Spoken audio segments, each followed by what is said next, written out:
তার ফ্যানই থাকে, একটা ফ্যান থাকে। তো এখানে তিনটা 3 পেজ, তো তিনটা ভেরিয়েবল এসি যেটা ভেরিয়েন্ট বলা হয়, অর্থাৎ যে ট্রান্সফরমারের সেকেন্ডারিটা উপরে কয়েলটা মুভ করানো যায়, মানে কয়েল মুভ করার জন্য কয়েলের উপরে একটা কার্বন ব্রাশ থাকে, যে কার্বনটা আমরা এটা যখন করি ঘুরাই, তখন ওই কার্বনটা ওই সেকেন্ডারি কয়েলের উপরে মুভ করে, যাতে সেকেন্ডারি টার্ন সংখ্যা বাড়ায় বা কমায়। ঠিক আছে, প্রাইমারি টার্ন সংখ্যা ফিক্সড। এইভাবে ওই মেশিনের পাওয়ার সাপ্লাই যে কোনো জায়গায় আমরা ভেরিয়েবল পাওয়ার সাপ্লাই দেখি, সেখানে এইভাবে কাজ করে। ঠিক আছে, আচ্ছা, তাহলে এই যে এখানে আছে, যেখান থেকে আমরা তিনটা ফেজে আলাদা আলাদাভাবে ভোল্টেজ বাড়াতে বা কমাতে পারি। এরপরে এখানে কিছু প্রোটেকশন সিস্টেম আছে বা সুইচিং সিস্টেম আছে, যেগুলো নর্মাল মানে যে কোনো জেনারেটিং স্টেশনে থাকে। তাহলে সেই সুইচিং ডিভাইসটা, সুইচিং যে জিনিসগুলো আছে, প্রথম হচ্ছে ইমার্জেন্সি সুইচ, যেটা ব্রেকার, সার্কিট ব্রেকার থাকছে। তারপর হচ্ছে থার্মাল ট্রিপার থাকছে, অর্থাৎ কোনো কারণে যদি গরম হয়ে যায়, তো গরম হয় কীভাবে, ইনকেস যদি প্রত্যেকটা জিনিসই তো একটা সাস্টেইন করার মতো একটা মানে থাকে, লিমিট থাকে, যেই পর্যন্ত সে সাস্টেইন করতে পারবে। তো সাধারণত কোনো কারণে যদি ওভার মানে গরম হয়ে যায়, তখন এখানে থার্মাল ট্রিপার আছে, সেই থার্মাল ট্রিপার সিস্টেমটাকে অফ করে দেবে। অর্থাৎ যে যতটুকু আমার লিমিট সহ্য ক্ষমতা, তার থেকে যদি বেশি হয়ে যায়, যে এতটুকু সেলসিয়াস টেম্পারেচারের বেশি হলে আমরা মনে করবো এটা আমাদের জেনারেটিং স্টেশনের জন্য বিপজ্জনক। তো ওই কোনো কারণে, সেটা যে কারণেই হোক, কোনো কারণে ওই পরিমাণ, আমাদের কিন্তু জেনারেটিং স্টেশনের একটা আছে, মানে কুলিং সিস্টেম থাকে, তাই না? ওই কুলিং সিস্টেম কোনো কারণে ফেল করতে পারে, ফেল করলে ওভারহিটেড হয়ে যেতে পারে।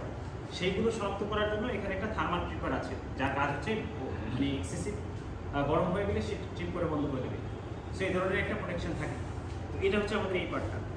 আর হচ্ছে ব্রেকার, ম্যানুয়াল ব্রেকার, অর্থাৎ যে জিনিসটা আমরা ইনকেস ম্যানুয়ালি ওটা দিয়ে সুইচ হিসাবে মানে জেনারেটরটা অন করতে পারি, অথবা কোনো কারণে অটোমেটিক, যদি কোনো কারণে মানে কারেন্ট বেশি যায় বা কোনো কারণে হয়, সে অটোমেটিক ট্রিপ করবে। আর আরেকটা হচ্ছে ইমার্জেন্সি, যেটা এটা হচ্ছে ইমার্জেন্সি। ইমার্জেন্সি বলতে বোঝাচ্ছে যে সাপোজ আমার যে সিস্টেমগুলো আছে, মানে আমার সিস্টেমে যে মানে থাকে না যে অটোমেটিকভাবে সে অফ হবে, বা এই ধরনের যে সিস্টেমগুলো আছে, কম্পিউটার নিয়ন্ত্রিত যে ওয়েগুলো আছে, স্বয়ংক্রিয় যে জিনিসগুলো আছে, সেগুলো কাজ করছে না, হ্যাং হয়ে গেছে।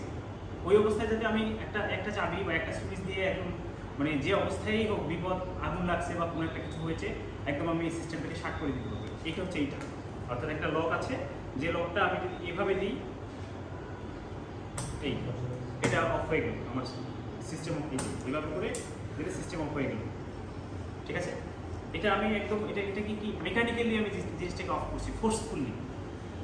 একটা কম্পিউটার আছে না, যে এরকম সুইচ থেকে ফোর্সফুলি কম্পিউটার হ্যাং হয়ে গেছে, আপনি ভিতর থেকে শাট ডাউন দিতে পারছেন না, তো কী করি আমরা, ওইটাকে মানে রিস্টার্ট দিই বা ফোর্সফুলি অফ করি, সে বাধ্য যে অবস্থায় থাকবে সিস্টেম।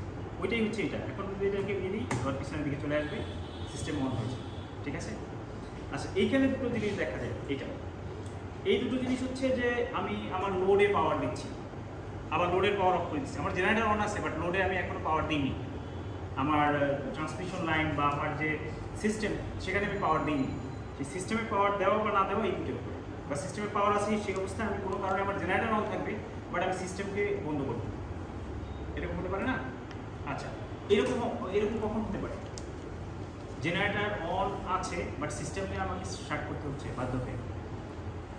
সিস্টেমের লোড বা এগুলো বাড়াচ্ছে কমাচ্ছে বা এই যে সিস্টেমের লোড তো আমি বাড়াতে পারবো না। আমি যদি পাওয়ার সিস্টেমে আমি লাইন দেই, সেখানে তো আমি এখানে আমি একটা ইন্ডাস্ট্রি, আমি অন করছি, আমি ফোন দিয়ে বলতেছি যে ভাই আমি অন করছি, লাইন তো দিচ্ছি না, ওটা তো আমার লাইনে যদি কোনো মেইনটেনেন্স বা না, এটা হচ্ছে আমাদের যে লোডশেডিংটা হয় না, আপনি একটা এরিয়াতে লোডশেডিং করবেন, তখন এইটা আপনি ব্যবহার করবেন। আপনার সিস্টেম চালু থাকবে, বাট কোনো একটা পার্টকে আপনি অফ করে দিলেন, সেক্ষেত্রে এই ধরনের সুইচ, যেখানে সিস্টেম পুরোপুরি মানে আপনার জেনারেটিং স্টেশন বন্ধ হবে।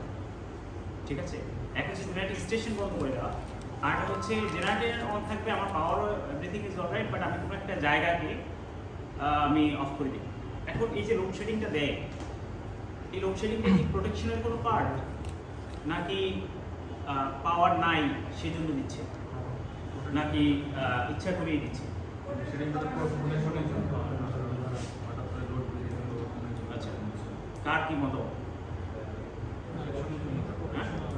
লোডশেডিং যে হতো এখন তো হয় কম হয়, বাট লোডশেডিং পাওয়ার আমার জেনারেশন ডিমান্ডের চেয়ে কম সেইটা ডিসপ্লে সেজন্য লোডশেডিং দিতে হবে কেন?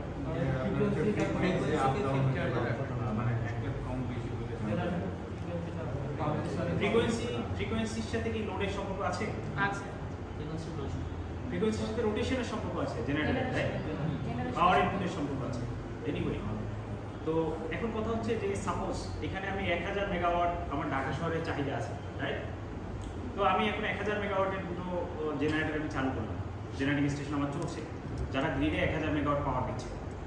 দেখেন এখানে লোডশেডিংয়ের জন্য কিন্তু যারা সিস্টেম অপারেটর তারা দায়ী না, এবং পাওয়ার সাপ্লাই সিস্টেমরাও দায়ী না, লোডশেডিংয়ের জন্য দায়ী হচ্ছে কনজিউমার।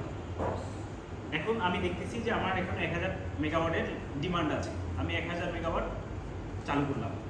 ঠিক এই অবস্থায় আপনি দেখা যায় 400 মেগাওয়াটের কিছু ফ্যাক্টরি আপনি শার্ট করে দিলেন, আমাকে ফোনও দিলেন। তো আমি যখন ওটাকে অফ করে দিব, আপনি যখন অফ করে দিবেন, আমি তখন দেখলাম যে আমার উৎপাদন হচ্ছে 1000 মেগাওয়াট আর আমার লোড কানেক্টেড আছে হয়তো 600 মেগাওয়াট। এই অবস্থায় আমার বাধ্য হয়ে, কারণ হচ্ছে ওই পাওয়ারটা কিন্তু ওয়েস্টেজ, ওটা কিন্তু আর সেভ করা যাচ্ছে না। তো প্রত্যেক ঘন্টায় বা প্রত্যেক মিনিটে যে পাওয়ারটা হচ্ছে ওটা লাইনে হিট আকারে অপচয় যাচ্ছে, ঠিক আছে? এবং জেনারেটরের ক্ষয় হচ্ছে, মানে ক্ষতি হচ্ছে। তো আলটিমেটলি একটা জেনারেটরের মিনিমাম লোড পার্সেন্টেজ কানেক্টেড থাকতে হবে, ঠিক আছে? তো সেটা যখন ভায়োলেট করবে তখন জেনারেটর কিন্তু হবে পাওয়ার লস যাবে।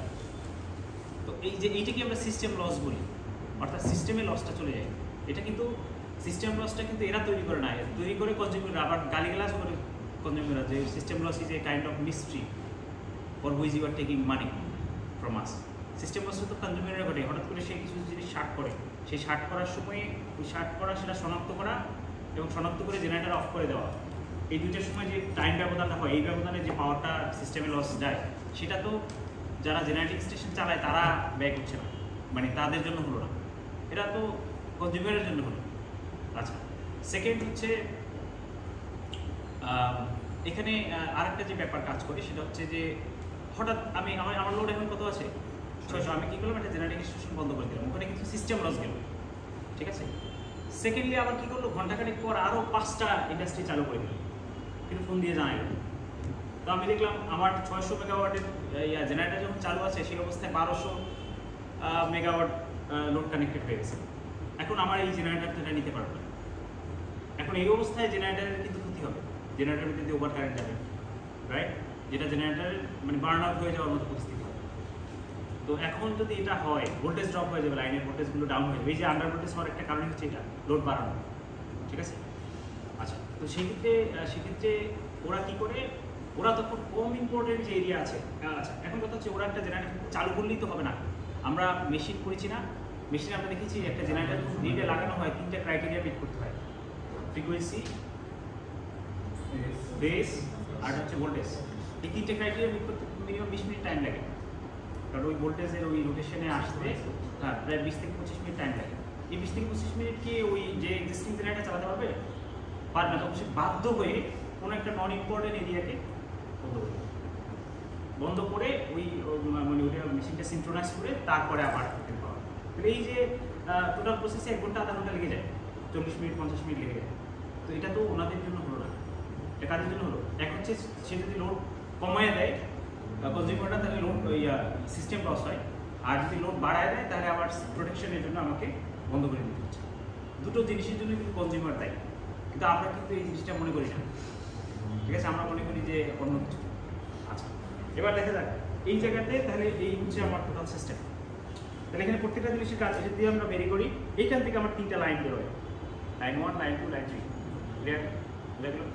আচ্ছা, তো এখানে এই অংশ থেকে আমরা আসবো ট্রান্সফরমারে। আচ্ছা, আমরা ট্রান্সমিশন লস কমানোর জন্য আমরা ভোল্টেজটাকে অনেক হাই ভোল্টেজ করি, তাই না? বাংলাদেশে কত 132 কেবি, রাইট? কোনো কোনো জায়গায় 200 কেবিও, যেটা এসে ট্রান্সমিশন লাইন কতটা লং এর উপর ডিপেন্ড করে, ঠিক আছে? তো তাতে হয় কি, কারেন্টটা কমে যায়, আইএস আর লসটা কমে যায়। আচ্ছা, তো সেটার জন্য এখানে এই যে ট্রান্সফরমারগুলো আছে, এই ট্রান্সফরমারটার দিকে যদি আমরা তাকাই, এখানে বেসিক্যালি একটা প্রাইমারি একটা সেকেন্ডারি, ঠিক আছে? এখন প্রাইমারিতে আমরা বিভিন্ন ধরনের কানেকশন দিতে পারি, ডেল, স্টার, ঠিক আছে? এই কানেকশনগুলো তো মনে হয় আমরা জানি। আচ্ছা, এখন কথা হচ্ছে স্টার ডেল ডেল স্টার সব ধরনের কানেকশনই এখানে দেওয়া সম্ভব। মানে আমি এখানে ওয়াই বানালাম, এখানেও ওয়াই বানালাম, তাহলে ওয়াই ওয়াই হলো। এখানে ডেল, এখানে স্টার, সেটাও পসিবল। এখানে স্টার, এখানে মানে প্রত্যেকটা জিনিসই পসিবল, ঠিক আছে? তাহলে এই ট্রান্সফর্মারগুলোতে মানে আমি ওয়াই ওয়াই মানে ডেল ওয়াই যেভাবে কানেকশন দিই প্রত্যেকটার একটা এখানে তৈরি করে দেওয়া আছে, মানে শেখার জন্য। এটা নর্মালি থাকে না, বাট শেখার জন্য দেওয়া হচ্ছে। এখন এইখানে একটা কিছু জিনিস আছে, এখানে বেসিক্যালি লাইন তো তিনটা, কয়টা? 3 ফেজ তিনটা, কিন্তু এখানে অনেকগুলো অপশনস আছে, দেখা যায়? এই অপশনসগুলো বেসিক্যালি ট্যাপিং, মানে হচ্ছে আমি সাপোজ আমি ইউজ করলাম 220 ভোল্ট। এখন 220 ভোল্টের কোনো কারণে আমার যদি 5% ভোল্ট বেশি লাগে, তাহলে 5% টার্ন এখানে বেশি দেওয়া হয়েছে। এখানে যে টার্ন দেওয়া হয়েছে, এখানে 5% টার্ন দিয়ে ওখানে এটা ট্যাপ আউট করে দেওয়া হয়েছে, যাতে কোনো কারণে যদি আমার 5% ভোল্ট বেশি লাগে, আমি তখন এইখান থেকে নিই, অর্থাৎ এই জায়গা থেকে উঠে এখান থেকে নেব। আর হচ্ছে আরও কিছু পার্সেন্ট কমের অপশনও রাখা হয়েছে, সেটা কত? -5%, -10%, -15%। তাহলে আমার যে ভোল্টেজ আছে, রেটেড ভোল্টেজ, তার থেকে আমি এরকম মানে আমার যদি যে ভোল্টেজ জেনারেট হচ্ছে তার থেকেও যদি কোনো কারণে কম ভোল্টেজ লাগে, সেটাও আমি এখান থেকে, পাওয়ারটা সেম যাবে বাট ভোল্টেজটা ডাউন হয়ে যাবে, ঠিক আছে? ওই অপশনসটা এখানে রাখা হয়েছে, ক্লিয়ার? কারণ হচ্ছে ট্রান্সমিশন লাইন বা ডিস্ট্রিবিউশন নেটওয়ার্কে অনেক সময় যে কোনো কারণে ভোল্টেজ ড্রপ করে, তখন ওইটার মানে ওই ভোল্টেজটা কেন ড্রপ করলো, তখন তার সিস্টেমকে মানে সাথে সাথে অফ না করে দিয়ে ওরা ট্যাপিংয়ের মাধ্যমে ওটা অ্যাডজাস্ট করে, ভোল্টেজটা রেগুলেট করার ট্রাই করে, ঠিক আছে? বোঝা গেল? যে কোনো কারণে হয়তো লোড বাড়লো, তো লোডে আমি যতক্ষণ পর্যন্ত না মানে লোড বাড়ালাম, ততক্ষণ পর্যন্ত আমি ট্যাপিং করে আমি হয়তো ভোল্টেজটা ঠিক রাখলাম, ক্লিয়ার? আচ্ছা, তো এই গেল হচ্ছে এইটার অপশনস, এতটুকু বোঝা গেল? এই পাশেও ঠিক সেম ক্রাইটেরিয়া, সেই সেম ধরনের অপশনস থাকছে। সেটা হচ্ছে আমি 220 নিতে পারি, 380 নিতে পারি। আমার যে জায়গায় হাই ভোল্টেজের অ্যাপ্লিকেশনস থাকবে সেখানে আমি 380 নিব, ঠিক আছে? যেখানে মানে এটা হচ্ছে একটা অপশনস থাকা, আর কিছু না। বোঝা গেল? ঠিক আছে? এটা নিয়ে কারো কোনো কোশ্চেন আছে? কারণ ট্রান্সফর্মার সম্পর্কে আমরা আগেই জানি, ট্রান্সফর্মারের short circuit, open circuit test আমরা করে আসছি, পোলারিটি টেস্ট আমরা করে আসছি। সো এটা এখানে কাজই হচ্ছে ভোল্টেজটা মানে একটা সেম পাওয়ারকে আপ অথবা ডাউন যে কোনো একটা ভোল্টেজে মানে করা। বোঝা গেল? এখন ট্রান্সফর্মারের যে ভোল্টেজটা ব্যবহার করা হয়, এই ভোল্টেজটা কিন্তু প্রথমে 11 কেবিতে হয়তো প্রডিউস করা হয়। সেই 11 কেবিকে ট্রান্সমিশনের পারপাসে হয়তো 132 কেবিতে রাইজ করা হয়। এই 132 কেবিটা পিজিসিবি যারা ওনারা মানে করে। আচ্ছা, এরপরে হচ্ছে এদের থেকে আবার যারা ডিস্ট্রিবিউশন কোম্পানি আছে, যেমন আরইবি, ডেসকো, ওরা হচ্ছে দুটা ক্যাটাগরির ভোল্টেজে কিনে। একটা হচ্ছে 32 কেবি, 33 কেবি, আর হচ্ছে 11 কেবি। এই ওরা কিন্তু যারা ডিস্ট্রিবিউশন পাওয়ার জেনারেশন এবং ডিস্ট্রিবিউশন করে, ওরা কিন্তু এই যে 400 ভোল্ট আপনাকে দিবে না, ওরা ডিস্ট্রিবিউশন কোম্পানিরা দেবে এগুলো। অর্থাৎ গ্রাহকদের প্রয়োজনীয় ভোল্টেজটা ডিস্ট্রিবিউশন কোম্পানি ডিস্ট্রিবিউশন এন্ডে, ফিডার এন্ডে ওরা তৈরি করবে। সো এক্ষেত্রে ওরা দুইটা ক্যাটাগরি ওরা মানে কিনে, একটা হচ্ছে 11 কেবি, আর মোস্টলি 33 কেবি কিনে। 33 কেবিতেই তারা ওই পিজিসিবি 33 কেবিতে নামাইয়া তারপর ডেসকোতে সাপ্লাই দেয়। ডেসকো ওটা আবার দু ধরনের কনজিউমারের কাছে করে, 11 কেবি আর 400।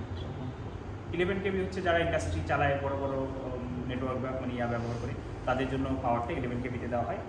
আর যারা একদমই মানে বাসা বাড়ির যারা রেসিডেন্সিয়াল, তাদেরকে হয়তো 400 ভোল্ট 3 ফেজ বা সিঙ্গেল ফেজ এভাবে দেওয়া হয়, ঠিক আছে? আচ্ছা, ওই জিনিসগুলো আমরা তো জানি। তো এবার এখান থেকে আমরা এই যে ট্রান্সমিশন লাইনটা দেওয়া হয়েছে, একটা ট্রান্সমিশন লাইনে কিছু প্যারামিটার থাকে। ট্রান্সমিশন লাইন বলতে কী বুঝি আমরা? ঢাকা শহরের মধ্যে ট্রান্সমিশন লাইন দেখা যায় কোথাও? আন্ডারগ্রাউন্ড, কিন্তু হাতিঝিলের ওখানে মনে হয় আছে লং ট্রান্সমিশন লাইন। হাতিঝিলে আমরা গেছি সবাই, হ্যাঁ বুঝি না? আচ্ছা, আছে, হ্যাঁ হ্যাঁ, ওই সমস্ত জায়গায় এরকম দেখা যায়, তাই না? ওইগুলো হচ্ছে ট্রান্সমিশন নেটওয়ার্ক। ওখান থেকে কিন্তু ওটা অনেক উপরে থাকে, ওটা দিয়ে কিন্তু কোনো পাওয়ার লেনদেন হয় না, ওটা জাস্ট পাওয়ারটা এক জায়গা থেকে অন্য জায়গায় ট্রান্সমিট করে। ওই জায়গায় আমরা এই ধরনের টাওয়ার দেখি, ক্লিয়ার? আচ্ছা, তো এখন কথা হচ্ছে যে এই জায়গাতে যেহেতু ওখানে অনেক হাই ভোল্টেজ থাকে, একটা ট্রান্সমিশন লাইনে হাই ভোল্টেজ আসলে কত ভোল্ট হচ্ছে এটা আমরা কী দেখে বুঝতে পারি? ইনসুলেটরের যে ডিস্কগুলো ওইগুলো দেখতে এক একটা ডিস্কে কত 10 কেবি রাইট, এরকম করে হয়তো দেওয়া হয়। তো ওইটা দেখে আমরা বুঝি যে অ্যাকচুয়ালি এখানে কত কেবি আছে, বোঝা গেল? তো যাই হোক, এখানে যে জিনিসটা আছে সেটা হচ্ছে এখানে ট্রান্সমিশন লাইন শর্ট লং দু ধরনের হতে পারে, শর্ট ট্রান্সমিশন লাইন এবং লং ট্রান্সমিশন লাইন। তো এখানে জাম্পার ক্লিপ আছে, এই যে জাম্পার ক্লিপ দিয়ে এইটার সাথে এটা লাগাই দেওয়া হচ্ছে, লাগাই দিলে কি হয়, লং হয় ট্রান্সমিশন লাইন। আচ্ছা, এখানে লং ট্রান্সমিশন লাইনটা আমরা কীভাবে জাজ করি, সে কতটুকু লম্বা ওইটা দেখে, নাকি অন্য কোনো প্যারামিটার আছে, ইলেকট্রিক্যাল প্যারামিটার আছে? না, ইলেকট্রিক্যাল প্যারামিটারগুলো হচ্ছে ইন্ডাকটেন্স, ক্যাপাসিটেন্স অ্যান্ড রিঅ্যাকটেন্স, বিশেষ করে আর আর এল, এই দুইটা দ্বারা। ঠিক আছে, এই দুইটা জিনিস দিয়ে আমরা বুঝতে পারি যে ট্রান্সমিশন লাইনটা লং নাকি শর্ট। কারণ পার মিটারে একটা রেজিস্ট্যান্স থাকে কপারের, মানে তারের, সেইটা কত মিটার লম্বা ওই রেজিস্ট্যান্স দেখে বোঝা যায় যে পার মিটারে তো এত স্পেসিফিক রেজিস্টিভিটি, যেটা ওইটা দিয়ে ভাগ দিলে তো বোঝা যায় যে এটা কত কিলোমিটার লম্বা লাইন। ঠিক আছে, আচ্ছা। তো এখন যে জিনিসটা আছে সেটা হচ্ছে যে এইখানে এই রেজিস্টিভ, মানে এই তারের যে রেজিস্ট্যান্স ওভারঅল থাকে সেই রেজিস্ট্যান্সগুলো এখানে দিয়ে দেওয়া হয়েছে। এখন আমি যদি দুইটা কানেক্ট করি তখন এইটা টাইমস দ্বিগুণ হবে। ঠিক আছে, আমাদের আরও একটা ট্রান্সমিশন লাইন মডিউল আছে, সো দুটো মডিউল এইভাবে আমরা দিতে পারি। আচ্ছা, এরপরে এখানে ইন্ডাকটেন্স, যেহেতু এই তারগুলোর ভিতরে ইন্ডাকটেন্স কাজ করে না, ইন্ডাকটিভ রিঅ্যাকটেন্স তৈরি হয়, রাইট, ম্যাগনেটিক ইফেক্ট থাকে না। সো এখানে আমরা এই রেজিস্ট্যান্স যেটা তৈরি হয় সেটা কিন্তু মলিকুলার রেজিস্ট্যান্স, অর্থাৎ তারের যে মলিকুল, সেই মলিকুলসগুলো আমার ইলেকট্রিসিটিতে কতটুকু মানে রেজিস্ট্যান্স তৈরি করে, কতটুকু বাধা তৈরি করে, মলিকুলার রেজিস্ট্যান্স। আর এইটা হচ্ছে ইন্ডাকটিভ রিঅ্যাকটেন্স জড়িত কারণে। ইন্ডাকটিভ রিঅ্যাকটেন্স হচ্ছে ম্যাগনেটিক ইফেক্টের কারণে যে অপোজিং ফোর্সটা তৈরি হয়, যে অপোজিং ইয়াটা তৈরি হয়, এগুলো তো আমরা পড়েছি তাই না। রিঅ্যাকটেন্স যেটা, রেজিস্ট্যান্স আর রিঅ্যাকটেন্স পড়েছি না আমরা। আচ্ছা, রিঅ্যাকটেন্স কার হয়, ক্যাপাসিটির হয় আর ইন্ডাক্টরের হয়। আচ্ছা, এখানে এই জায়গায় হচ্ছে আরেকটা জিনিস হচ্ছে, আমরা যে এই লাইনের তারগুলো দেখি, এটা কি একটা তার, সিঙ্গেল ওয়্যার, নাকি অনেকগুলো তার এভাবে? আচ্ছা, এই অনেকগুলো তার প্যাচার দিয়ে দেওয়া হয়েছে কেন? যে আমরা কিন্তু এটাও অনেকে জানি না, এটাও তো একটা ব্যাপার। আমরা অ্যাকচুয়ালি আমাদের ইলেকট্রিসিটিটা ফ্লো হয় সারফেসে, তো আমি যদি একটা কন্ডাক্টর ইউজ করি তার সারফেসের ক্যারিয়ার ক্ষমতা তো কম, ভিতরে একদম ফাঁকা, কিছুই যাবে না। তো আমরা কি করছি, ওই কন্ডাক্টরটাকে কেটে কেটে ছোটো অনেকগুলো যদি বানাই, আমাদের এই যে নর্মাল তারগুলো আমরা দেখি সেগুলো কিন্তু অনেকগুলো চিকন, তাতে কী হয়, ওই যে সারফেসটা ব্যবহার করে। ঠিক আছে, বোঝা গেল? সারফেস এরিয়া বাড়লে চার্জ ফ্লোর একটা জায়গা থাকে। আরেকটা জিনিস হচ্ছে, কোনো কারণে যদি এই যে লাইনের ইন্ডাকটিভ রিঅ্যাকটেন্স বেড়ে যায়, সেক্ষেত্রে কী হতে পারে? স্কিন ইফেক্ট হবে। তার মানে স্কিন ইফেক্ট আমরা জানি, স্কিন ইফেক্ট হলে কী হয়, মানে জিনিসটা আরও ন্যারো হয়ে যাবে, চার্জ চলার পথটা আরও ন্যারো হয়ে যাবে। অনেকে বুঝে না মনে হচ্ছে, তাদের অ্যাপিয়ারেন্স বলতেছে, your appearance is telling me that you don't get this topic. এগুলো তো আপনাদের কোনো কোর্সে থাকার কথা। এনিওয়ে, তো আমরা কিন্তু অ্যাপিয়ারেন্স দেখেও কিছুটা জাজ করি। আচ্ছা, এবার হচ্ছে কী বলে, বললাম স্কিন ইফেক্ট হলে যেটা হয় সেটা হচ্ছে যে ন্যারো হয়ে যায়। ন্যারো হয়ে গেলে একটা জিনিসের ক্যারিং ক্ষমতা আছে 10 অ্যাম্পিয়ার, ওই স্কিন ইফেক্টের সময় ওটা হয়তো 5 অ্যাম্পিয়ার হয়ে যাবে। 5 অ্যাম্পিয়ার হয়ে গেলে অ্যাকচুয়ালি 80 অ্যাম্পিয়ার কারেন্ট দিলেও তারটা পড়ে যাবে, কারণ তার তো ক্যারিং, মানে সে ফিজিক্যালি ঠিক আছে বাট ইলেকট্রিক্যালি তার ক্যারিং ক্ষমতা কমে গেছে। বোঝা গেল? আচ্ছা, তো এবার হচ্ছে যে কোনো কারণে ফ্রিকোয়েন্সি বাড়লেও কিন্তু এই ঘটনাটা ঘটবে, কারণ ফ্রিকোয়েন্সির সাথে ইন্ডাকটিভ রিঅ্যাকটেন্সের সম্পর্ক আছে, হ্যাঁ, প্রপোর্শনাল না? আচ্ছা, ক্যাপাসিটিভ রিঅ্যাকটেন্সের ইনভার্স প্রপোর্শনাল। তার মানে হচ্ছে লাইনে, এই লাইনে কিছু ক্যাপাসিটেন্স গ্রো করে, এটাকে আমরা জানি ট্রান্সমিশন লাইনে। কেন? হ্যাঁ, মাঝখানে ক্যাপাসিটির যে কনসেপ্ট সেটা হচ্ছে যে দুটো কন্ডাক্টর থাকবে, মাঝখানে ইনসুলেটিং প্রপার্টি থাকার কারণে এদের মাঝখানে একটা শান্ট ক্যাপাসিটেন্স তৈরি হবে। শান্ট ক্যাপাসিটেন্স বুঝি প্যারালালি, তারের মাঝখানে প্যারালালি ক্যাপাসিটি, এটা গ্রাউন্ডের সাথে হতে পারে, আবার দুটো তারের মধ্যবর্তী জায়গায় হতে পারে। এই জায়গাগুলো এখানে এইভাবে দেওয়া হয়েছে। ঠিক আছে, এরপরে অন্যান্য যে জিনিসগুলো যে একটু স্যাক দেওয়া আছে, স্যাক ট্যাক বুঝি তো আমরা। ব্যাস তারপরে আমরা তাহলে সামনে যাই নাকি? করোনা, হ্যাঁ করোনা আবার ভাইরাসও আছে। আচ্ছা যাই হোক, আমাদের এখানেও একটা ব্যাপার আছে। সো এই গেল ট্রান্সমিশন লাইন। এখানে কারো কোনো কোশ্চেন আছে? স্যাক করোনা এগুলো কি সব এমবেডেড এখানে? এখন স্যাক তো এটা তো মেকানিক্যাল লাইন না, মেকানিক্যাল লাইন না। সো এখানে স্যাক দিয়ে কি করবো আমরা? বাট করোনা এফেক্টটা তো অ্যাকচুয়ালি হয়, ঠিক আছে? করোনা এফেক্টটা তো যে কোনো ইয়ার মধ্যেই হয়। আর আমরা কিন্তু এখানে অতটা হাই ভোল্টেজ ব্যবহার করছি না। আমরা এখানে 1 ভোল্টকে হয়তো 1000 ভোল্ট করছি, তাহলে আমার 200 ভোল্টে আমার এখানে 200 কিলো ভোল্ট, ঠিক আছে? এটা হচ্ছে ওইভাবে প্রপোর্শনালভাবে এটাকে ইউজ করা, ঠিক আছে? আচ্ছা, ওগুলোর জন্য যে ইফেক্টগুলো হবে ওগুলো আমরা ইগনোর করব। হ্যাঁ ওগুলো এখানে আপাতত ইগনোর করা হয়েছে, কিন্তু যখন রিয়েল লাইন আমরা ডিজাইন করবো তখন আমরা এই 3টা প্যারামিটার আমরা ব্যবহার করব। আমরা আমাদের একটা ইয়ে আছে ডিস্টেন্স প্রোটেকশন। এই ডিস্টেন্স প্রোটেকশনটা ওইটা পাশে সেটআপটা আছে, ওখানে কম্পিউটার লাগে। তো ডিস্টেন্স প্রোটেকশনে আমরা দেখবো যে এই যে লাইনের যে প্যারামিটারগুলো আছে ওইগুলো ওয়াইজ একটা ট্রান্সমিশন লাইনের লেন্থ মেজার করে ওরা অ্যাকচুয়ালি প্রোটেকশন কোন জায়গায় ফল্ট হয়েছে এটা শনাক্ত করে। কারণ আপনি এখান থেকে ঢাকা থেকে চিটাগাং একটা লাইন আছে, একটা লাইন, ওই লাইনের কোন জায়গায় যে ফল্ট হয়েছে আপনি বুঝবেন কেমন? আপনি কি ওই 200 কিলোমিটার জায়গা দৌড়াবেন? কোনো সুযোগ আছে? হ্যাঁ ইম্পিডেন্স মেপে। হ্যাঁ, তখন ইম্পিডেন্স মেপে ওরা ডিস্টেন্স প্রোটেকশনের মাধ্যমে এইটা করে। বুঝা গেল? ওটা আমরা আমার মনে হয় না ওটা আমাদের ইয়ে সাথে দিয়েছে। না না দেওয়া হয়নি, এইগুলোই মনে হয় করানো যাবে না। যাই হোক, হয়তো পরে যদি সুযোগ হয় করা। আচ্ছা, এবার দেখা যাক এইখানে যে জিনিসটা আছে সেটা আমরা দেখি। এইটাই হচ্ছে মেইন যে পার্টটা, ঠিক আছে? এগুলো নর্মালি একটা পাওয়ার সিস্টেমে থাকে, বাট এইগুলো হচ্ছে আমি সিস্টেমটাকে কতটুকু স্মার্ট করব, কতটুকু মানে কি বলবো সিকিউর করব, এইটার উপরে ইনস্টলেশন এই দুইটা জিনিস করা হয়। আচ্ছা, এখানে যে জিনিসটা আছে সেটা হচ্ছে এই পার্টটা হচ্ছে আমার এই ট্রান্সমিশন কোড, এই পার্টটা হচ্ছে মানে protection part, protection unit. Protection ইউনিটের দুটো পার্ট আছে। একটা পার্টে হচ্ছে সিস্টেম যদি কোনো অ্যাবনর্মাল সিচুয়েশনে যায় ওটাকে শনাক্ত করা যে হ্যাঁ সিস্টেমটা অ্যাবনর্মাল স্টেটে আছে। এখন সিস্টেম নর্মাল বা অ্যাবনর্মাল এটা আবার আমরা এখানে ডিফাইন করে দেবো যে কোন সিচুয়েশনে গেলে সিস্টেম অ্যাবনর্মাল, কোন সিচুয়েশনে গেলে সে নর্মাল। নর্মাল একটা রেঞ্জ থাকবে, আর অ্যাবনর্মালের যদি ওইটা থ্রেশহোল্ড লিমিটটা ক্রস করে সেই অনুসারে এ যেটা করবে এই রিলেটাকে অপারেট করবে।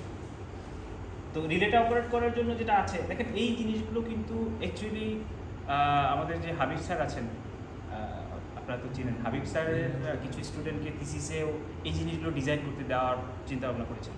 সো আলটিমেটলি আপনারাও চাইলে এই জিনিসগুলো একটা পর্যায়ে গিয়ে এগুলোর উপর কাজ করতে পারেন, যে সিস্টেমকে আরও কতটা ইয়া করা যায়, মানে কতগুলো সেন্স সে নিতে পারে রিলে। আচ্ছা, এই জায়গাতে যেটা হয়েছে যে আচ্ছা রিলের কিভাবে কাজ করছে আমরা একটু এখানে দেখি। এই জায়গাতে আমি এই জায়গাতে কন্টিনিউ দেখাচ্ছি। এখানে সবাই দেখতে পাচ্ছে? আচ্ছা, এই জায়গাতে এখানে দুটো জিনিস দেখা যায়, রাইট? দুটো একই জিনিস। যেহেতু এটা আমরা ভোল্টেজ সেন্স করবে, সেহেতু ভোল্টেজ আমরা কীভাবে মেজার করি? সিরিজে না প্যারালালে? প্যারালালে।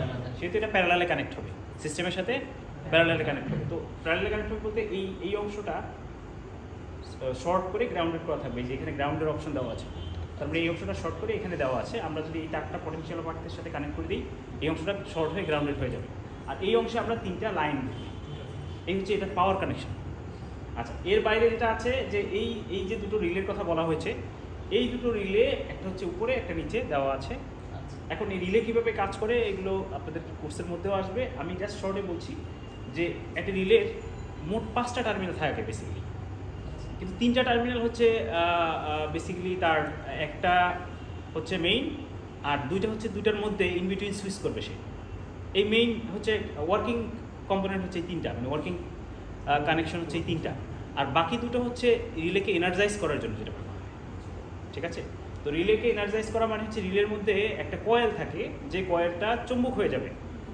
চুম্বক যদি হয় তাহলে নর্মালি যেটা ওপেন থাকে, মানে রিলের যে একটা হচ্ছে মেইন, এই যে মেইনটা হচ্ছে উপরে দুই জায়গায়, ঠিক আছে? তো এই মেইন লাইনটা একটার সাথে নর্মালি কানেক্টেড থাকে, দেখা যাচ্ছে? মেইন লাইনটা একটার সাথে নরমালি কানেক্টেড। আমি এখান থেকেও জিনিসটা দেখাচ্ছি। এখানে আমাদের একটা এই যে এখানে আমি দেখাচ্ছি, এখানে এখানে ড্র করে দেখা যাবে নাকি এখানে যাবে? এখানে হ্যাঁ এখানে হবে। এখানে নাকি হবে? না, ওখানে এইখানে এইটা হচ্ছে রিলের মেইন তারটা। এই মেইন তারটা আসার পর একটা অংশ থাকবে, এটা হচ্ছে নরমালি এনসি বলি, নরমালি ক্লোজ, আর হচ্ছে নরমালি ওপেন, এনও, এই যেটা। তো এইটার সাথে সে কানেক্টেড আছে, এটার সাথে। এই জায়গায় এই দুটোর মাঝখানে এই এই এই কিন্তু ইলেকট্রিক্যাল কানেকশনস, মানে যেটা আমাদের কাজে লাগে। এর বাইরে আর দুটো টার্মিনাল দিয়ে এখানে আসলে কয়েলকে এনার্জাইজ করা হয়। এখানে কয়েলটাকে এনার্জাইজ করলে যেটা হবে, এই যে পোলটা আছে, যখন কয়েলটা এনার্জাইজ হবে, কয়েলটা ম্যাগনেট হয়ে যাবে। তো ওই ম্যাগনেটের অ্যাট্রাকশন ফোর্সের কারণে এই পোলটা এখান থেকে এইটা নরমালি ওপেনের দিকে চলে যাবে। তখন সে এই অংশ থেকে হয়তো পাওয়ার নেবে, অথবা এই অংশে পাওয়ার ডেলিভারি করবে, যে কোনো একটা হতে পারে মেইন থেকে। ঠিক আছে? আবার যখন একটা সাপোজ আপনার একটা বাসায় একটা রুম আছে, যে রুমে আপনি 24 আওয়ার্স বিদ্যুৎ চাচ্ছেন, কিন্তু আপনার ডেস্কও 24 আওয়ার্স আপনি বিদ্যুৎ দিতে পারবেন না। তো আপনি কি করবেন, একটা অপশনাল ব্যাটারি বা একটা মানে কিছু একটা রাখেন, ইউপিএস বা আইপিএস। তো সেক্ষেত্রে যেটা হবে, ওই আইপিএস এর ক্ষেত্রে এই ইউজটাই হয়, এই দিকেই ব্যবহার করা হয় ড্রেসিং করার জন্য। তো যতক্ষণ ডেস্কো পাওয়ার থাকবে, ততক্ষণ এই কয়েলটাও ডেস্কো পাওয়ারে এনার্জাইজ হয়ে থাকে। তার মানে কি, এইটা ম্যাগনেটিক থাকবে, এই ম্যাগনেটিক অ্যাট্রাকশন ফোর্সের কারণে এইটার সাথে এটা লেগে থাকবে এবং সে ডেস্কো লাইন থেকে পাওয়ার নেবে। যখন ডেস্কো পাওয়ার চলে যাবে, সাথে সাথে হচ্ছে এই কয়েলটার আর পাওয়ার থাকবে না, কারণ যেহেতু সে ডেস্কো লাইনের সাথে কানেক্টেড ছিল। তো কয়েলটার ম্যাগনেট থাকবে, আচ্ছা কয়েলটা যদি ম্যাগনেট না থাকে, আলটিমেটলি এইটার সাথে স্প্রিং দিয়ে এটা কানেক্টেড থাকবে। ওই স্প্রিং এর টানে ওটা আবার করে চলে যাবে, যে করে আপনার ব্যাটারি লাগবে আছে সেই পদ্ধতিতে পাওয়ার নেবে। আপনি এখানে কন্টিনিউয়াস পাওয়ার পেয়ে এই রিলে এইভাবেই সুইচিং করে। এখানে ঠিক এই জিনিসটাই আছে, আমাদের এইটার সাথে লাগানো আছে, দেখা যায়। এইটা হচ্ছে আমার উপরের লাইনটা, 1 নম্বর লাইন। এইটা নর্মালি এই 3 নম্বরের সাথে কানেক্ট করা আছে, দেখা যায়। আচ্ছা, এই 2 নম্বরটা হচ্ছে সেই অপশনস, যে যখন রিলে এনার্জাইজ হবে, রিলের কয়েলটা এনার্জাইজ হবে, তখন এইটা এখান থেকে ট্রিপ করে 2 নম্বরে যাবে। তো আমার যে এবার হচ্ছে এই 2 নম্বরে গেলে কি হয়, 2 নম্বরে গেলে সার্কিট ব্রেকার কীভাবে বুঝবে সেটা আমরা দেখি। হ্যাঁ, আচ্ছা, আমি যদি এই সার্কিট ব্রেকারটা আমি একটু অন করছি, অন করে দেখাচ্ছি যে সার্কিট ব্রেকার কীভাবে কাজ করে।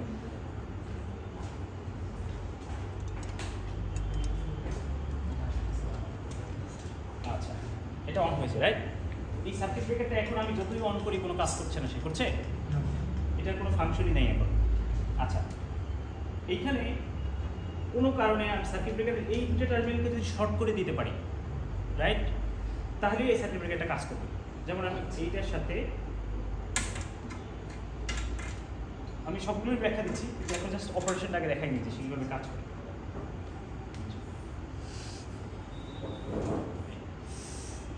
এখন এইটার সাথে এই দুইটার মাঝখানে যদি আমি কোনো কারণে শর্ট হয়ে যায়, এই দুইটার মাঝখানে, তাহলে এই ব্রেকারটা কাজ করবে। এখন ব্রেকার কাজ করছে না, তো আমি এটাকে শর্ট করি, শর্ট করেছি না, এবার দেখেন কাজ করছে, দেখা যায়। তার মানে এই যে কাজ করার শর্ত কি, এই দুটো টার্মিনালের ভিতরে শর্ট হতে হবে। আচ্ছা, এখন এই দুটো টার্মিনাল নর্মালি হচ্ছে এই রিলের নর্মালি ওপেনের সাথে দেওয়া থাকে, ঠিক আছে? নর্মালি ওপেনের সাথে এই দুটো টার্মিনাল দেওয়া থাকে প্যারালালে, মেইনটা আর নর্মালি ওপেন এখানে থাকবে। যখনই অ্যাবনর্মাল সিচুয়েশন আসবে, তখন নর্মালি ওপেনের জায়গাটায় ওই রিলের এটা ট্রিপ করবে, তখন এটা শর্ট হয়ে যাবে না মেইনের সাথে। শর্ট হয়ে গেলে এটাও শর্ট হয়ে যাবে, যেহেতু এটার সাথে এটা কানেক্টেড। শর্ট হয়ে তখনই সার্কিট ব্রেকারটা কাজ করবে এবং ট্রিপ করবে। ক্লিয়ার? এইটা দুইটা স্টেটে করবে, একটা হচ্ছে ওভারভোল্টেজ স্টেটে, আর হচ্ছে আন্ডারভোল্টেজ। যে থ্রেশহোল্ড আমি তৈরি করে দেবো, ওই দুটো স্টেজে সে কাজ করবে। রিলে দুটো তো দুটার জন্য, মানে একটা আন্ডারভোল্টের জন্য, একটা ওভারভোল্টের জন্য। এখন আমরা যখন দুটো একসাথে অপারেট করব, তখন আমি কি করব? তখন হচ্ছে দুটো রিলেকে সিরিজে ব্যবহার করতে হবে। এখন দুটো রিলে সিরিজে তৈরি করে কিভাবে? ব্যাটারি আছে না, ব্যাটারি দুটো আপনারা কিভাবে সিরিজে কানেক্ট করেন? মাইনাসের সঙ্গে প্লাস, একটা মাইনাসের সাথে একটা প্লাস। রিলেতে আমরা ওই মাইনাস প্লাস বলতে একটা নরমালি ওপেন, একটা নরমালি ক্লোজ। একটা নরমালি ওপেনের সাথে একটা নরমালি ক্লোজ। একটা রিলে নরমালি ওপেনের সাথে অপর রিলেটা নরমালি ক্লোজ কানেক্ট করে দিলে দুটো রিলে সিরিজে কানেক্ট হয়ে যাবে। বোঝা গেল? তাহলে ওই দুটো রিলে তখন আমরা দুটো ডিফারেন্ট কাজে ব্যবহার করতে পারবো, দুটো থ্রেশহোল্ড লিমিট ওইটার ভিতরে দিতে পারবো। একটা থ্রেশহোল্ড লিমিট কভার করলে একটা রিলে এনার্জাইজ হয়ে যাবে, অন্যটা ইয়া করলে অন্য রিলেটি এনার্জাইজ হয়ে যাবে। বোঝা গেল? দুই ক্ষেত্রেই ট্রিপ করবে। হ্যাঁ, দুই ক্ষেত্রেই সে ট্রিপ করবে। আচ্ছা, তাহলে আমরা এই কাজটা এখানে করব। প্রথম আমরা যে কাজটা করবো সেটা হচ্ছে এই রিলেটাকে আমরা দুটো অপশনেই যাতে সে কাজ করতে পারে। আমি আলাদা আলাদাভাবে দেখাতে পারবো যে আলাদা আলাদাভাবে একটা রিলে একটা কাজ করে, বাট এখানে আমরা যেহেতু দুটোই দেখবো সেহেতু আমরা এখন এই রিলেটা নর্মালি ওপেন হচ্ছে এটা, আর এইটা নর্মালি ওপেন এটা, রাইট? আচ্ছা, এইটা নর্মালি ক্লোজ হচ্ছে এটা, এটা নর্মালি ক্লোজ হচ্ছে এটা। তাই আমি প্রথমটা যদি নর্মালি ওপেন ইউজ করি তাহলে পয়েন্টটা নরমালি ক্লোজ হবে। পরেরটা নর্মালি ক্লোজ কোনটা? এই 3 নাম্বারটা। আচ্ছা, উল্টাটাও তো করা যায়। হ্যাঁ হ্যাঁ হ্যাঁ, একই কাজ। আচ্ছা, তাহলে দ্বিতীয়টার নর্মালি ক্লোজের সাথে প্রথমটা নর্মালি ওপেন, এটাও করা যায়। এই দুটো হচ্ছে আমার এই সার্কিট ব্রেকারের এইখানে আসবে। বুঝা গেল? এই উপরেরটা তো মেইন লাইন আসবে, ঠিক আছে? তো সেটা তো আমার এই আসছে, এই যে এখানে আসছে। তাহলে আমি একটু এখানে যাই। একটা নরমালি ওপেন আর একটা নরমালি ক্লোজ কানেক্ট করে বাকি দুটো থেকে আবার কানেকশন ওই দুটো। হ্যাঁ হ্যাঁ, বাকি দুটো হচ্ছে একটা এই যে এটা এখানে গেল। ঠিক আছে, যে কোনো একটাতে দিলি তো। হ্যাঁ হ্যাঁ, আচ্ছা, কোনো সমস্যা নেই। এটা তো আমি যদি এইভাবে দিই কারেন্টটা এদিকে যাবে, ওইভাবে দিলে কানেক্টটা কারেন্টটা আড়াই করে দেবে। এই এখন কথা হচ্ছে তাহলে এইটা কি ছিল? হ্যাঁ, Right? ওটা কি ছিল? আচ্ছা, এইটা ছিল হচ্ছে সাপোজ আমি যদি দুটো আমার দুটো অপশন আছে। একটা হচ্ছে আমি এই ব্রেকারটা আমি দুটো অপশনে ব্যবহার করবো। একটা হচ্ছে এটা দিয়ে আমার সিকিউরিটি সিস্টেম, মানে আমার যে কোনো জায়গায় যদি প্রোটেকশন সিস্টেম থাকে, সেটা শুধু ওভার ভোল্টেজ ও আন্ডার ভোল্টেজের না, সেখানে কারেন্টের ক্ষেত্রেও কারেন্ট কিন্তু একটা বড় ব্যাপার প্রোটেকশনের ক্ষেত্রে। ম্যাক্সিমাম ড্যামেজ হলে কিন্তু কারেন্ট দিয়ে, ওভার কারেন্টের কারণে পুড়ে যায়, রাইট? সো এখন যে জিনিসটা হচ্ছে বা আমি ওভার কারেন্ট আরেকটা প্রোটেকশন সিস্টেম আমি ব্যবহার করছি, সেটাও তো এই একটা ব্রেকারের কি অপারেট করবে, রাইট? তো সেই জন্য এই লাইনে আমি আবার দুইটা নিয়ে আসতে পারি। ওভার কারেন্ট প্রোটেকশনের যে ইয়াটা রিলেটা, সেইখান থেকে আমি এনে এইখানে দিয়ে দেবো। এখন আমি এই দুইটার মধ্যে একটা অপারেশন দিতে পারি। অপারেশন হচ্ছে যে কোনো একটা হলেই সিস্টেম শার্ট করে দেবে, অথবা দুটো হলেই সিস্টেম শার্ট করে দেবে। এটা আমি কীভাবে পারি? লজিক্যালি পারা যাবে। লজিক্যালি যদি আমি অ্যান্ড গেট দিই তাহলে দুটোই হতে হবে। ওভার ভোল্টেজ ফল্ট হতে হবে, আবার এদিকে শর্ট সার্কিট ফল্ট হতে হবে, হলে দেন সে কাজ করবে। কিন্তু এটা দিয়ে তো হবে না, হবে আমার যে কোনো একটা ফল্ট হতে হবে, সেই জন্য আমি অর অপশন দিয়ে দেবো। তাহলে এইখানে যখন আমি কানেক্ট করবো তখন অর এবং অ্যান্ড অপশন ব্যবহার করে আমি আমার কাজ। আবার এমন কিছু আছে যেখানে দুটোই দরকার, আচ্ছা, সেক্ষেত্রে আমরা যেন দুটোই দিতে পারি।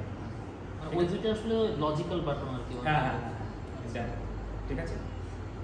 আবার একটা ট্রান্সমিশন লাইনের সাপোজ যদি আমার ট্রান্সমিশন লাইনে আমার এমন একটা সিস্টেম হয় যে সিস্টেমের আপনার একটা মেইন হয়তো ডিভাইস আছে, যে ডিভাইসের আগে অথবা পরে, যেমন আমাদের এখানে জেনারেটরের পরে ট্রান্সমিশন লাইনের আগে, ট্রান্সমিশন লাইনের পরে বা ডিস্ট্রিবিউশন নেটওয়ার্কের আগে, এই দুইটা জায়গায় যদি আমি চিন্তা করি, দুটো ডিভাইস আমি দিলাম, যে দুটো জায়গা থেকেই যদি যে কোনো একটা ফল্ট হয় তাহলেই যেন আমার অপারেট করে, সেক্ষেত্রে আমি দুটোই দুই জায়গায় দিতে পারি।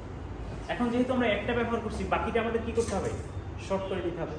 সেই শর্টটাই এখানে আমরা করছি, ঠিক আছে?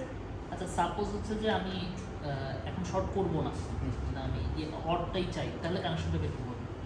তখন তো এই তারটা আমার তো দুটো তখন তো short করবো। ডিজাইন করা আছে। হ্যাঁ হ্যাঁ, তখন তো শর্ট করবো না। না, তখন তার তখন তখন connection ওই দুটার কানেকশনে সেটা এখানে ঢুকবে। একটু দেখান যদি, মানে দেখতেছে। সাপোজ আরেকটা এখানে রিলে আছে, হ্যাঁ, যে রিলে থেকে আমি এখানে এরকম যে দুটো আনলাম না, সেরকম দুটো আনলাম এনে এই যে এটার মতো, তখন এটা শর্ট হলে এটা কাজ করবে। যেমন যে শর্টটা আমরা এখন অলরেডি করে দিয়েছি, কারণ আমাদের আর দ্বিতীয় অপশন নেই। দ্বিতীয় অপশন নাই। আপনাদের অপশন একটা, তো আমরা এই একটা অপশন ব্যবহার করছি। ক্লিয়ার? আচ্ছা, তো যেমন একটা জিনিসের প্রোটেকশন দুইভাবে হতে পারে, পিএলসি নিয়ন্ত্রিত হতে পারে, অথবা এই যে রিলে দিয়ে হতে পারে, যে ওরা এখানে পিএলসি তো আমি দুটো থেকেই আমি প্রোটেকশন ইনস্টল করলাম। আচ্ছা, এখানে কার কোনো কোশ্চেন আছে? আচ্ছা, নিচের দুইটা না ব্যবহার করে উপরের দুইটা ব্যবহার করা যায় না? হ্যাঁ, মনে করি নিচের দুইটা অপশন না ব্যবহার করে উপরের দুইটা ব্যবহার করা যায় না? হ্যাঁ হ্যাঁ যায়, কিন্তু আমার এখানে রিলে অপশন তো এইটা, এখানে পিএলসি অপশন দেওয়া আছে, ঠিক আছে? পিএলসি এর জন্য এটা, এখানে তো একটা অবশ্যই কন্ট্রোলার আছে যে হচ্ছে সিগন্যালটা নেয়, রাইট? তো আমার এখানে মার্ক করা আছে যে রিলে লেখা আছে। তো রিলে যদি থাকে, রিলে থেকে আমি এখানে নিই, ঠিক আছে? অ্যাকচুয়ালি হ্যাঁ কেন যাবে না, এখানে বেসিক্যালি কি হয়, শর্ট হলে কাজ করে না। তো আমি যদি এটা এখানেও দিই কাজ করবে, শর্ট হয়ে যাবে। আর এখানে জিনিসটা এখন শর্ট করেছিলাম না, ওই জায়গায় আমি যদি এটাকে শর্ট করি, এটা এখানে রাখি, এই যে এখন এটাকে তাও দিই। কাজ করবে। তার কাজ করবে না কেন, না করার তো কিছু নাই, করার কিছু নেই, হ্যাঁ, এই যে। short কিন্তু হয়েছে। এখন তো কাজ করছে সে, করছে না। তো মূলত হচ্ছে যে এটি শর্ট হতে পারে, কিন্তু আমি নর্মালি শর্ট করেই দিচ্ছি। আচ্ছা এগুলো হচ্ছে রিলেতে কানেকশন নিচ্ছে দেখে আমি রিলেতে কনফার্ম হ্যাঁ, আর অন্য অপশনটা আমি অফ করে রাখলাম, অফ করে বলতে সেটা শর্ট করে দিই। শর্ট করে রাখলাম। আর যদি হ্যান্ড বার অপারেশন করতাম তাহলে আবার রিলে হ্যাঁ। থেকে কানেকশন হতাম। আচ্ছা, আর কার কোনো কোশ্চেন আছে? কিভাবে দুটো রিলেকে ইউজ করা হয় এবং এখান থেকে ইন্টারফেস কিন্তু অলরেডি করা হয়ে গেল।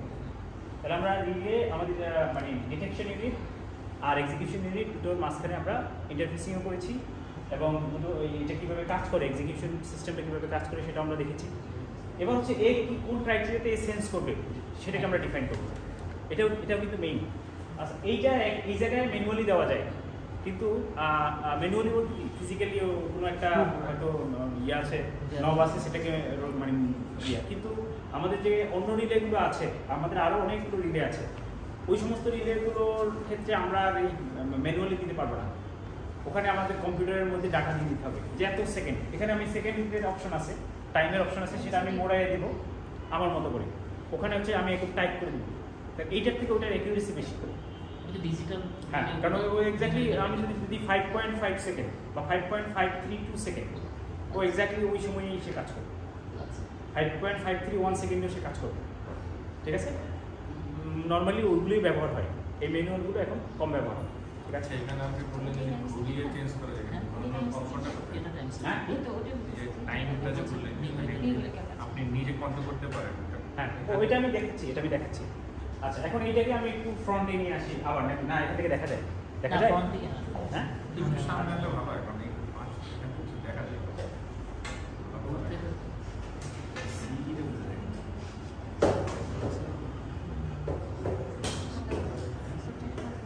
আচ্ছা, এইখানে আমরা দেখি এখানে উপরেরটা হচ্ছে ওভার ভোল্টেজ সেন্স করার জন্য, উপরের পার্টটা, আর নিচেরটা হচ্ছে আন্ডার ভোল্টেজ সেন্স করার জন্য। আচ্ছা, এখানে দুটো জিনিস একই দেখা যাচ্ছে না, আবার এই দুটো জিনিস কিন্তু একই দেখা যাচ্ছে। মোট 5টা জিনিস, 5টা ইয়া, এর মধ্যে একটা আলাদা সাইডে আর বাকি দুটো একই রকম অবস্থায় আছে, দেখা যায় না? সবাই দেখা যাচ্ছে। যেটা আলাদা এটা বেসিক্যালি আমার অপারেটিং ভোল্টেজ বলতে আমার লাইন ভোল্টেজটা কত। যেমন আমরা এখানে লাইন ভোল্টেজ কত ব্যবহার করি, তা ওই ভোল্টেজটাই হচ্ছে এটা, অর্থাৎ আমার লাইন ভোল্টেজটা সে এখানে জানবে, অপারেটিং ভোল্টেজ। সে অপারেটিং ভোল্টেজ এখানে বিভিন্ন অপশন আছে, 400, 450, 380, এর ইন বিটুইনে দেওয়া যায়, ঠিক আছে, বাট সেটা আমাদের মেজার করে নিতে হবে। সো যে কোনো ভোল্ট আমি দিতে পারি, তো আমাদের এখানে অলমোস্ট 400 দেওয়া আছে, দেখা যায় 400 দেওয়া আছে। আচ্ছা, এখন এই 400 ভোল্ট বা 380 ভোল্টও আমরা এখানে অপশনস দিতে পারি। এইটা হচ্ছে আমার একটা রেফারেন্স ভোল্টেজ, যেটা হচ্ছে আমার যে ভোল্টেজে আমার লাইন চলছে, বোঝা গেল? ঠিক আছে, লাইনের সাপ্লাই ভোল্ট। এইটা গেল এক্সট্রা, যেটা ছিল হয়ে গেল। এবার বাকি দুটো হচ্ছে দুটো রিলের জন্য, এটি ছিল কিন্তু কমন। আচ্ছা, দুটো রিলের জন্য এই উপরের অংশে একটা ইন্ডিকেটিং লাইট আছে, আর দুটো হচ্ছে একটা ইন্ডিকেটিং লাইট, আর একটা হচ্ছে যেটাকে বলা হয় এই এম, ক্যাপিটাল এম, তিনটাই ক্যাপিটাল এম দেওয়া আছে। ক্যাপিটাল এম মানে হাই ভোল্টেজের জন্য সে কাজ করছে, আর এই তিনটা হচ্ছে স্মল এম দেওয়া, তিনটাই একই জিনিস বাট স্মল এম মানে লো ভোল্টেজ। আচ্ছা, এখানে প্রথমটা হচ্ছে টিএম মানে হচ্ছে আমার যখন সে শনাক্ত করবে যে ওভার ভোল্টেজ হয়েছে, তার কতক্ষণ পর সে এটাকে মানে সিগন্যাল সে পাঠাবে, সেটাকে এক্সিকিউশনের জন্য সিগন্যাল প্রসেস করবে, রিলেটাকে এনার্জাইজ করবে। তো সেই টাইমটা আমি এখানে সেট করতে পারতেছি, এই জন্য এটাকে বলা হয় definite time over voltage relay. আরেকটা আছে ইনভার্স টাইম, ঠিক আছে। ইনভার্স টাইমটা একটা কার্ভ আছে, ওই কার্ভ ফলো করবে। আর ডেফিনিট টাইমটা হচ্ছে আমরা যে টাইমটা সেট করে দিব ওইটা। তাহলে আমাদের ইনভার্স টাইমের অপারেশন আমরা দেখব, ঠিক আছে। আচ্ছা, তো এখন যে জিনিসটা আছে সেটা হচ্ছে যে সাপোজ আমি 5 সেকেন্ড সেট আপ করলাম, এই কতটুকু সময় সেট আপ করবো এটা আসলে আমাদের সিস্টেমের উপর ডিপেন্ড করে, সিস্টেমের সেন্সিটিভিটির উপর ডিপেন্ড করে। সাপোজ আপনি 5 সেকেন্ড দিলেন, কিন্তু আপনার কিছু সিস্টেমে এমন কিছু ইকুইপমেন্ট কানেক্টেড আছে যারা কিনা 5 সেকেন্ড পর্যন্ত ওভার ভোল্টেজ নিতে পারে না, তো আপনি যেহেতু এই সিস্টেমে আপনি তো জানেন যে এই সিস্টেমের ইয়াগুলো কেমন, ওই অনুসারে আপনি সেট আপ করবেন। কারণ হচ্ছে অনেক ক্ষেত্রে 1 বা 2 সেকেন্ডের জন্য ওভার ভোল্টেজ হতেই পারে লাইনে, তখন যদি সিস্টেম বন্ধ করে দেওয়া হয় তাহলে তো বারবার সিস্টেম বন্ধ হবে, সেটা তো অ্যাবনর্মাল না। নর্মাল হতে পারে না যে ওভার ভোল্টেজ হয়ে গেলে আবার সাথে সাথে আবার নর্মাল ভোল্টেজে চলে আসবে। তো এই কেসগুলোতে বা মানে হয়তো ওভার ভোল্টেজ হয়ে গেলো যে মানে ট্রান্সফরমার ট্যাপিং করা হলো, ট্যাপিং করে ভোল্টেজ অ্যাডজাস্ট করে দেওয়া হলো, তখন তো আর আমার সিস্টেম এই প্রোটেকশন সিস্টেম ব্যবহার করে ওটা বন্ধ করার প্রয়োজন নেই আছে। এই জন্য হচ্ছে আপনার লাইন কতটুকু, আপনার সিস্টেম কতটুকু নিতে পারবে, কতটুকু টাইম পর্যন্ত এটা মানে ধরে রাখতে মানে সহ্য করতে পারবে, টলারেট করতে পারবে, তত টাইমটা মানে অনুসারে সেট করা হবে। ক্লিয়ার? এটা এখানে টাইম 20 সেকেন্ড পর্যন্ত দেওয়া আছে রেঞ্জ। তো আমরা 5 সেকেন্ড 10 সেকেন্ড যাই দিই, আমরা সেটা আমাদের স্টপ ওয়াচ দিয়ে মেজার করবো, কারণ এখানে দেখা যায় না। এখানে হয়তো আমি দিতে পারি, বাট কতটুকু টাইম দিলাম, টাইম বাড়ানো দরকার। আমি হয়তো এদিকে দিলাম, বেড়ে গেল, বেড়ে কত সেকেন্ড হলো সেটা আমরা যখন আমরা দেখব তখন এখানে ওভার ভোল্টেজ শনাক্ত হলে লাল বাতি জ্বলবে। এই যে একটা ইন্ডিকেটর লাইট আছে না, যখনই ওভার ভোল্টেজ সেন্স হবে তখন লাল বাতিটা জ্বলবে। ওই লাল বাতিটা যখনই জ্বলা শুরু করবে তখন থেকে আমরা টাইম কাউন্ট করা শুরু করব, যে শনাক্ত করার ঠিক কত সেকেন্ড পর সে ট্রিপ করলো। ঠিক আছে?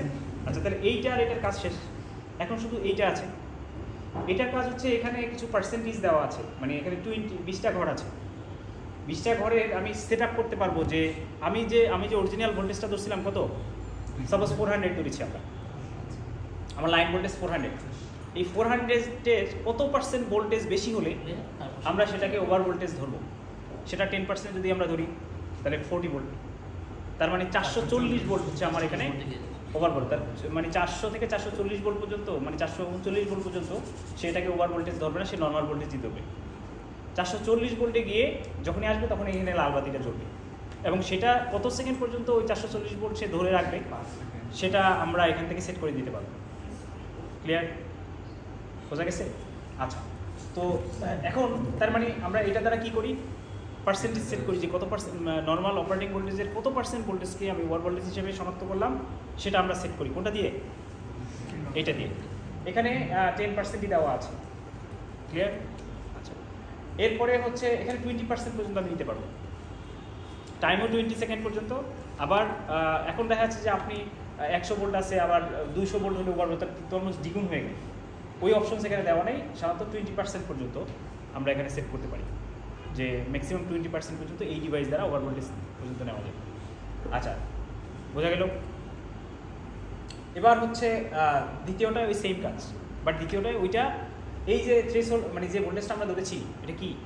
আচ্ছা, আরেকটা কথা আছে যে কথাটা বলবো, সেটা হচ্ছে যে ভোল্টেজটাকে আমরা এখানে ধরেছি 440, হ্যাঁ, এই ভোল্টেজটা যখন ওভার করবে তখন কি এনার্জাইজ হবে না?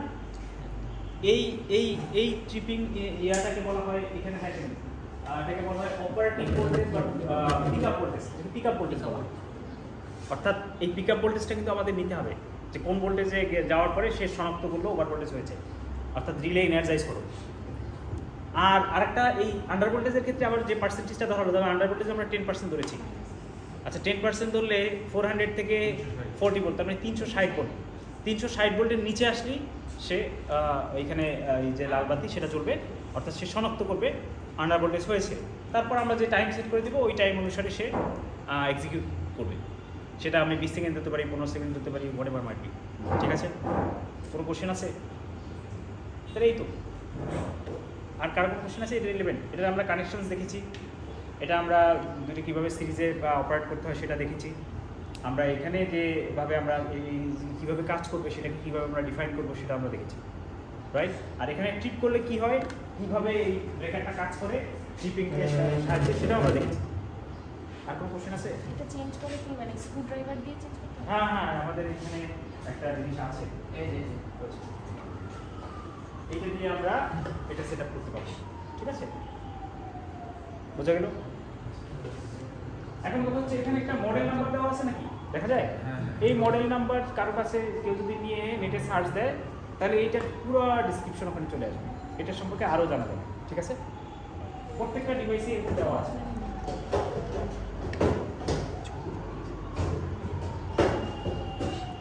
আচ্ছা, তাহলে আমরা এরপরে লোড আছে, আমাদের মেইন কাজ শেষ। এরপরে লোড আর মেজারিং ইনস্ট্রুমেন্ট। আচ্ছা, মেজারিং ইনস্ট্রুমেন্ট বলতে এখানে আমাদের ভোল্টমিটার এমিটার আছে, ঠিক আছে। এই ভোল্টমিটার এমিটার অনেক হাই ভোল্টেজের ক্ষেত্রে, হাই ভোল্টেজ লাইনের ক্ষেত্রে আমরা কিন্তু এখানে ইনস্ট্রুমেন্ট ট্রান্সফরমার ইউজ করব। সেটাই আমাদের নেক্সট মানে ওভার কারেন্ট একটা এক্সপেরিমেন্ট আছে, সেটার পরে আমরা ইনস্ট্রুমেন্ট ট্রান্সফরমার দেবো। ইনস্ট্রুমেন্ট ট্রান্সফরমার, পটেনশিয়াল ট্রান্সফরমার আর হচ্ছে কারেন্ট ট্রান্সফরমার, এই দুটো আমাদের এখানে আছে। আমরা সেটারও একটা এক্সপেরিমেন্ট ব্যবহার করবো যে তারা কীভাবে কাজ করে। আচ্ছা, তো এখানে আমরা যে জিনিসটা দেখবো সেটা হচ্ছে তাহলে এখানে ওভার ভোল্টেজ হলো কি না, ওভার ভোল্টেজ হিসেবে কত ভোল্ট হলো সেইটা যাতে আমরা দেখতে পারি, সেই জন্য এখানে একটা ভোল্টমিটার আমরা কানেক্ট করব এই লোড এন্ডে। আবার ওভার আন্ডার ভোল্টেজ হলো কিনা সেটার জন্য আমরা দেখব। এখন আন্ডার ভোল্টেজ বা ওভার মানে দুইভাবে তৈরি করা যায়। একটা হচ্ছে জেনারেটিং এন্ড থেকেও আমি ভোল্টেজ কমিয়ে দিতে পারি, আবার লোড এন্ড থেকেও ভোল্টেজ কমানো যায়। কিন্তু লোড এন্ডে ভোল্টেজ কি বাড়ানো যাবে? অনেক ক্ষেত্রে ইন্ডাকটিভ লোড থাকলে ভোল্টেজ ইনডিউস হয়ে বাড়ানো পার্টিকুলার করে। হ্যাঁ, কিন্তু কথা হচ্ছে যে আমরা আর একটা এক্সপেরিমেন্ট করবো, সেটার নাম হচ্ছে voltage regulation, modelling and voltage high, transmission line modelling and voltage regulation. ওই জায়গায় আমরা এই inductive load, capacitive load, resistive load, তিনটা লোডই আমরা ব্যবহার করবো। ব্যবহার করে আমরা এই যে ওইখানে জেনারেটিং এন্ডের ভোল্ট আর লোড এন্ডের ভোল্টগুলোর রেশিও তৈরি করবো। এই জিনিসটা হচ্ছে আমাদের মেবি 4 নম্বর বা 5 নম্বর এক্সপেরিমেন্ট ওখানে আছে। ওইটা এই অ্যারেঞ্জমেন্টই হবে, শুধু এখানে লোডগুলো ডিফারেন্ট হবে আর ওই রেশিও তৈরি করবে, ঠিক আছে। আমরা চাইলে হয়তো এটার সাথে ওটা করানো যেত। আচ্ছা, দেখা যাক এখানে আর কোনো প্রশ্ন আছে? তাহলে আর অ্যামিটারটা হচ্ছে যে আপনার লোড যে ডিসকানেক্ট হয়ে গেছে, আমরা তো কোনো লাইট জ্বালাচ্ছি না। আমি বুয়েটে দেখে আসছি ওরা লাইট জ্বালায়, 100 ওয়াটের লাইট। তো আমরা যেহেতু লাইট জ্বালাতে পারছি না, আমরা সেহেতু এই যে অ্যামিটার কানেক্ট করে দেবো। অ্যামিটার যখন 0 হয়ে যাবে তখন আমরা বুঝবো যে লোড ডিসকানেক্ট করে দিয়েছে, ঠিক আছে, বোঝা গেল।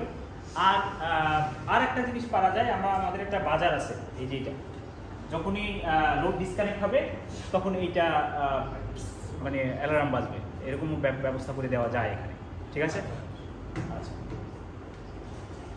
তো এখন এই তো, আর লোড হিসাবে আমরা এখন রেজিস্টিভ লোড ব্যবহার করছি, ঠিক আছে। এই যে এইগুলো বাড়ালে লোডের পরিমাণ এই যে এটা যদি বাড়ায়, এটা কি কমপ্লিটলি রেজিস্টিভ? হ্যাঁ, কমপ্লিটলি রেজিস্টিভ। হ্যাঁ। আচ্ছা, একটা প্রশ্ন আছে আমার। প্রশ্ন হচ্ছে এই লোডটা যখন আমি বাড়াবো তখন আমার এই সিস্টেমের এটা বাড়িয়ে আমি সিস্টেমের ভোল্টেজটা কি বাড়বে না কমবে? সিস্টেমে একটা ফিক্সড ভোল্টেজ দেওয়া আছে, আমি এই লোডটা বাড়ালাম, মানে আমি রেজিস্ট্যান্সগুলো বাড়ালাম, ভোল্টেজ তো সেমই সেক্ষেত্রে ভোল্টেজ কি বাড়বে না কমবে? সেম থাকবে। এই কনসেপশনগুলো ক্লিয়ার হওয়া দরকার। লোডটা প্যারালালে লাগানো থাকে, প্যারালালে যদি রেজিস্ট্যান্স বাড়ে তাহলে রেজিস্ট্যান্সের মান কি কমে না বাড়ে? কমে। রেজিস্ট্যান্সের মান কমলে কিন্তু কারেন্ট বাড়বে, কারেন্ট বাড়লে সেম পাওয়ারের জন্য লাইন ভোল্টেজ কমে যাবে। এই জন্য লোড বাড়ালেও কিন্তু আন্ডার ভোল্টেজ হয়, সেটাও আমরা দেখি। এই লোডগুলো প্যারালাল। হ্যাঁ, লোডগুলো প্যারালাল। হ্যাঁ, লোড তো সবসময় প্যারালাল। এই যে আমাদের যত লোড আছে এগুলো সিস্টেমের ক্ষেত্রে প্যারালাল না। সো আপনি যখন 10টা ফ্যান মানে লাইট অন করবেন বা 10টা অন করবেন, ওভারঅল ইয়াটা কমে গেলে লাইনের রেজিস্ট্যান্স কমে গেল, ঠিক আছে। আচ্ছা, এনিওয়ে এখানে আমরা তো মনে হয় আর কোনো ডিসক্রিপশন প্রয়োজন নেই আছে। এবার আমরা কানেকশনস তৈরি করে এক্সিকিউশন দেখব। হ্যাঁ, ওকে। একই জিনিস কিন্তু বারবার রিপিটেডলি বলা হচ্ছে এই কারণেই যে এখানে অতটা প্র্যাকটিসের অপশন নেই, যাতে এই জিনিসগুলো মনে রেখে রেখে আমাদের কনসেপ্ট এতটুকুই দরকার। আরও ফার্দার কনসেপ্ট হয়তো আপনারা এটা নিয়ে ঘাটাঘাটি করলে পাবেন, এবং কিন্তু মিনিমাম এটা দরকার। এখন আমরা লাইন তৈরি করে ইয়া দেখব। এখানে জিনিসটা আছে সেটা হচ্ছে